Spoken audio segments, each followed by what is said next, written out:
Welcome to Church of Uganda at 150 years, sequel number 101, a celebration of the life of the ex-Namasole Abisagi Bagalayazze, for the simple fact that she had left the traditional religion, accepted baptism, and died a Christian.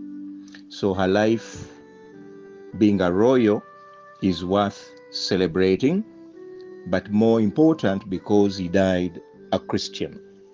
So who was she? Who was Abisagi Bagalayazze? She was born by Majuro Nasiri. Majuro Nasiri belonged to the Ngonge clan, or in English, the Ota. And when she grew up, she was able to catch the eye of the Kabaka. And the Kabaka was a polygamist. So he was simply one of the many concubines of the Kabaka. And lucky her, gave birth to Prince Daniel Mwanga, who then also later became the Kabaka. And the act of Mwanga becoming the Kabaka uplifted her mother from a mere mother of a prince to the Namasole. So as holder of the Namasole office, she was given the area called Impererwe. And when land was dished out in the 1900 agreement, although she was no longer officially the Namasole, Mwanga was not yet dead. So culturally, she was the Namasole. And therefore, she became a beneficiary of land in the 1900 agreement. She was given 10 square miles in various places where she could find free land. And so in Imperere, she was able to trace 640 acres, which is the equivalent of 1 square mile. And so the entire Imperere used to belong to her. And that's where her palace is, and that's where she was buried when she died. So in this particular sequel, we are celebrating her life. She died on the 3rd of February, 1916. And at her funeral service, come burial ceremony, Mengo High School had a band, and that band led into the singing of the burial service hymns. She had accepted Jesus Christ as her personal savior, and she had been baptized. So it was a Christian burial. This particular mausoleum where she's buried is found on Mpererwe Road, and it's very near or opposite the current St. Stephen's Church, Mpererwe. She's the donor of the land to the church. Out of all that 640 acres in Impererwe, the remaining area occupied by the palace today is a mere 3 acres.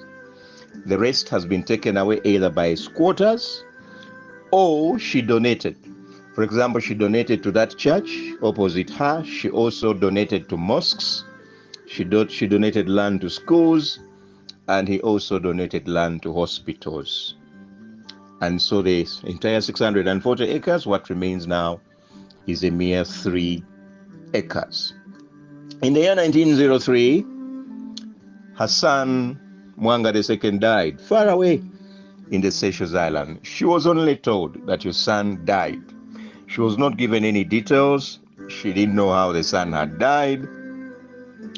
But lucky enough, in the year 1910, the remains of her son were returned to Uganda and accorded a proper burial at Muzibwazala Mpanga in Kasubi. And then what happened is that she was able to know the minute details of how her son, Mwanga II, had died. She was very, very angry with the secrecy which surrounded the death of her son. In particular, she was very, very angry with the Katikkiro then, Apollo Kagwa, and he also disputed the fact that they claimed he had been baptized an Anglican. She insisted her son had always been a Roman Catholic, but that's a story I don't want to go to revisit. We've already seen that in our earlier sequels. And so when she died in 1916, she was a bitter woman. For one, Apollo Kagwa was still the Katikkiro, and I remember history says that when Apollo Kagwa turned up for the burial, he was actually chased away. He was told he was not worthy being at the burial of a woman whose son he had participated in eliminating, in as far as the Namasole's family was concerned. After the burial, the ceremony of installing the heir was also performed at Impererwe, and she was succeeded by her fellow Ngonge clan cousin called Tezitendwa Juliana Bagalayazze. The name Bagalayazze is not identifiable to her father, Nasiri. One would wonder why wasn't she called Namasole Nasiri? It appears Bagalayazze was the ancestor of that particular family lineage. So although Majula Nasiri never called himself Bagalayazze, the truth is the rest of the family carried that name. So even the heir of Abisagi, this Tezitendwa Juliana, carried the name Bagalayazze. Now, she also died in the 1930s, and it is the third heir who is still around. And as you know, the mausoleum of the Namasole is a live palace, succeeded by different descendants, and remains forever and ever a palace. So even the one for Abisagi Bagalayazze at Impererwe is a living palace with officials and descendants who look after the palace, and the Kingdom of Uganda allocates some money in their budget for the maintenance of the Impererwe Namasole's palace. As a church, why would we celebrate the death of a woman who gave birth to perhaps one of the most terrible kabakas of Buganda? The Bible teaches us that we are not judges. The Bible teaches us that the judge remains Christ, and that we should not interfere in that work. So it is our duty to pray for her, to pray for her son, so that one day when they face the Lord in their own judgment, the Lord may have mercy on them. So for us, all we celebrate is the fact that she died a baptized woman.